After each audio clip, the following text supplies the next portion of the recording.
Assalamualaikum warahmatullahi wabarakatuh.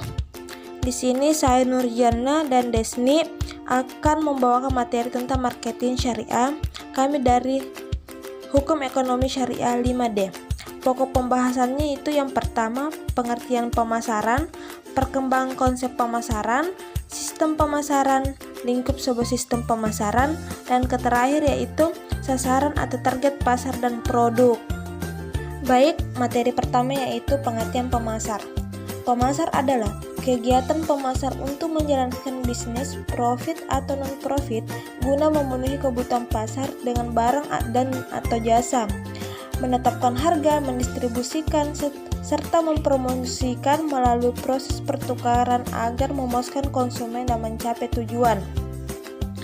Unsur-unsur pokok dalam kegiatan pemasar adalah yang pertama itu pemasar. Pemasar adalah organisasi perusahaan atau perorangan yang mempunyai tujuan tertentu bagi organisasi maupun pribadinya. Tujuan pemasar tersebut misalnya mencari keuntungan, survei, pasang pasar, kesetiaan pelanggan, kesejahteraan, dan sebagainya yang harus dipenuhi. Pemasar dapat merupakan produsen, organisasi, atau pemerintah. Yang kedua yaitu barang dan jasa. Apapun bentuk sesuatu yang ditawarkan produsen untuk memenuhi kebutuhan dan keinginan konsumen. Barang dapat bersifat konkret, tidak konkret, atau kombinasinya. Ketiga itu pasar. Pasar adalah konsumen pribadi atau organisasi perusahaan yang mempunyai kebutuhan dan keinginan yang berwujud sebagai permintaan terhadap barang atau jasa. Keempat itu proses pertukaran. Pertukaran adalah kegiatan dua pihak yang masing-masing memerlukan sesuatu milik pihak yang lain sebagai usaha untuk memenuhi kebutuhan dan keinginan masing-masing. Materi kedua yaitu perkembangan konsep pemasaran. Konsep pemasaran mengatakan bahwa kunci untuk mencapai tujuan organisasi terdiri dari pembentukan kebutuhan dan keinginan pasar, sasaran, serta memberikan kepuasan dan memberikan secara lebih efektif dan efisien dibandingkan para pesaing. Adapun beberapa konsep dari pemasaran itu pertama, konsep produksi. Konsep ini beranggapan bahwa pemasar yang berorientasi kepada proses produksi, bahwa konsumen hanya akan membeli produk-produk yang murah.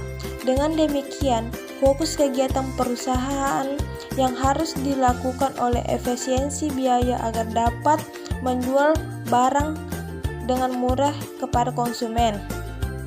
Konsep yang kedua itu konsep produk.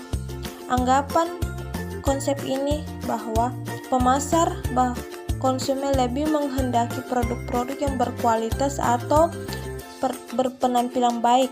Dengan demikian, tujuan bisnis perusahaan adalah mengendalikan kualitas. Konsep ketiga yaitu konsep penjualan. Anggapan pemasar bahwa berorientasi kepada tingkat penjualan, bahwa konsumen perlu dipengaruhi agar penjualan dapat meningkatkan sehingga mencapai profit maksimum sebagai tujuan perusahaan. Konsep keempat yaitu konsep pemasaran. Anggapan pemasar yang berorientasi pada pelanggan internal, bahwa konsumen hanya akan membeli produk-produk yang mampu memenuhi kebutuhan dan memberikan kepuasan. Dengan demikian, fokus kegiatan perusahaan adalah berusaha memenuhi kepuasan pelanggan melalui pemahaman perilaku konsumen. Konsep yang terakhir yaitu konsep pemasaran yang bermasyarakat atau sosial. Anggapan pemasar bahwa konsep hanya bersedia membeli produk-produk yang bertujuan memenuhi kebutuhan serta kesejahteraan lingkungan sosial konsumen. Tujuan kegiatan perusahaan adalah di samping berusaha memenuhi kebutuhan masyarakat, juga memperbaiki relasi antara produsen dan masyarakat untuk meningkatkan kesejahteraan. Materi ketiga adalah sistem pemasaran. Sistem adalah sekelompok item atau bagian-bagian yang saling berhubungan dan saling berkaitan secara tetap dalam membentuk suatu kesatuan terpadu. Jadi dapat diartikan sistem pemasaran adalah kumpulan lembaga-lembaga yang melakukan tugas pemasaran barang, jasa, ide, orang, dan faktor-faktor lingkungan yang saling memberikan pengaruh dan membentuk serta mempengaruhi hubungan perusahaan dengan pasarannya. Dalam pemasaran, sekelompok item yang saling berhubungan dan saling berkaitan itu mencakup: yang pertama, gabungan organisasi yang melaksanakan kerjasama; selanjutnya, produk, jasa, gagasan atau manusia yang dipasarkan; ketiga, target pasar; keempat, perantara seperti pengencer, grosir, agen transportasi, dan agen dan lembaga keuangan; yang terakhir itu kendala lingkungan. Macam-macam sistem pemasaran ada 3, yaitu yang pertama, sistem pemasaran dengan saluran horizontal. Pada sistem ini, produsen, grosir, dan pengecer bertindak dalam suatu kesatuan. Tujuan dari sistem ini adalah mengendalikan perilaku saluran dan mencegah perselisihan antara anggota saluran. Sistem kedua yaitu sistem pemasaran dengan saluran horizontal. Pada sistem ini ada suatu kerjasama antara 2 atau lebih perusahaan yang tergabung untuk memanfaatkan peluang pemasaran yang muncul. Yang terakhir itu sistem pemasaran dengan saluran ganda. Pada sistem ini beberapa gaya pengencer dan pengaturan fungsi distribusi dan manajemen digabungkan, kemudian dari belakang dipimpin secara sentral. Lingkungan sebuah sistem pemasaran. Nah, lingkungan sebuah sistem pemasaran ini terbagi menjadi 3, yaitu lingkungan makro eksternal, lingkungan mikro eksternal, dan lingkungan non pemasaran intern. Nah, lingkungan makro eksternal ini terdapat demografi atau kependudukan, kondisi ekonomi, teknologi, kekuatan sosial dan budaya, kemudian ada ketentuan politik dan legal, dan persaingan. Kemudian lingkungan mikro eksternal terdapat pemasok dan pialar atau marketing intermediaries. Lingkungan non pemasaran intern adalah lokasi perusahaan, ketangguhan bagian penelitian, dan pengembangan kekuatan intern yang bersifat menyatu atau interest dalam organisasi dan dikendalikan oleh manajemen. Kemudian masuk kepada sasaran atau target pasar dan produk. Jadi target pasar merupakan istilah yang sangat fundamental dan harus diketahui oleh setiap pelaku usaha. Target pasar adalah sekumpulan konsumen yang menjadi sasaran perusahaan untuk membeli produk yang dijual. Menentukan target pasar bertujuan untuk mengelompokkan konsumen ke dalam kelompok dengan ciri-ciri atau sifat tertentu yang hampir sama. Nah, sebelum menentukan target pasar, perusahaan harus terlebih dahulu melakukan segmentasi pasar. Nah, apa itu segmentasi pasar? Jadi, segmentasi pasar ini merupakan suatu proses memilih kelompok yang heterogen dari calon konsumen menjadi kelompok yang homogen atau yang lebih kecil. Segmentasi harus dilakukan sebelum menentukan target pasar. Jadi dalam segmentasi ini ada beberapa hal penting yang harus diperhatikan. Yang pertama adalah ukuran segmen.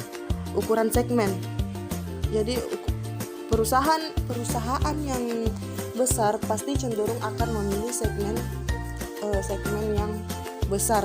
Nah, begitupun sebaliknya, apabila perusahaan tersebut kecil, dia pasti akan memilih segmen pasar atau segmen pasar yang kecil pula.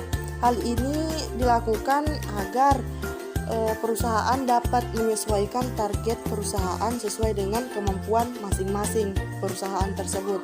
Kemudian ada pertumbuhan segmen.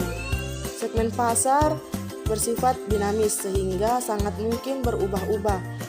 Menganalisis pertumbuhan segmen harus dilakukan sebelum menentukan target pasar. Segmen pasar yang awalnya kecil bisa saja menjadi segmen yang besar seiring dengan berjalannya waktu. Kemudian ketiga, posisi persaingan. Nah, segmen pasar yang dipilih haruslah memiliki potensi besar untuk mendatangkan keuntungan bagi perusahaan. Misalnya, dengan memilih segmen pasar dengan jumlah pesaing sedikit serta memiliki potensi menguntungkan, ditambah lagi jumlah pesaing yang sedikit, hal ini akan memicu atau akan menguntungkan posisi perusahaan dalam memperoleh laba. Kemudian ada analisis situasi. Perusahaan harus melakukan analisis situasi secara cermat atau secara baik sebelum menentukan target pasar. Analisis tersebut berhubungan dengan konsumen, pemasok, serta distributor. Analisis pasar dapat dilakukan misalnya dengan menerapkan model SWOT atau SWOT. Kemudian ada yang kelima, biaya mencapai segmen. Perusahaan perlu mempertimbangkan pengeluaran biaya untuk mencapai segmen pasar yang ditargetkan. Apabila biaya yang harus dikeluarkan untuk mencapai segmen tersebut terlalu tinggi, sebaiknya jangan jadikan segmen pasar tersebut sebagai pilihan. Cara ini akan menghemat biaya pemasaran agar tidak terbuang sia-sia. Kemudian selanjutnya ada kesesuaian tujuan. Nah, setelah segmen pasar ditentukan, sebaiknya perusahaan tetap fokus kepada segmen tersebut. Sebisa mungkin perusahaan juga beralih ke segmen pasar lain yang tidak direncanakan sebelumnya, karena risiko kerugian cukup besar. Kemudian masuk kepada pelaksanaan target pasar. Setelah proses segmentasi pasar dilakukan, langkah selanjutnya adalah pelaksanaan target pasar. Nah, untuk melakukan hal tersebut diperlukan proses yang urut dan sistematis. Hal-hal yang perlu diperhatikan, yang pertama itu mengembangkan acuan pemasaran untuk menentukan segmen pasar yang telah ditarget. Kemudian memilih segmen pasar serta target perusahaan. Selanjutnya mengembangkan produk yang sesuai segmen pasar. Kemudian mengembangkan profil segmen pasar yang akan dihasilkan. Kemudian menambahkan kriteria segmen pasar apabila diperlukan. Dan yang terakhir melakukan identifikasi segmen pasar yang sudah ada. Jadi perusahaan harus berhati-hati dalam melakukan penilaian dan pertimbangan saat menentukan target pasar ini. Hal ini bertujuan agar ukuran segmen dapat menyesuaikan target pencapaian volume penjualan serta laba yang diinginkan dengan adanya target pasar. Perusahaan dapat memperoleh beberapa manfaat dan keuntungan.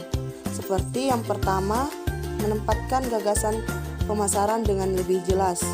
Kemudian mengatur produk sehingga lebih sesuai dengan target pasar, menemukan dan membandingkan kesempatan pasar yang ada, kemudian mengelola keuangan secara cepat atau secara tepat sasaran, kemudian menciptakan daya tarik di bidang pemasaran.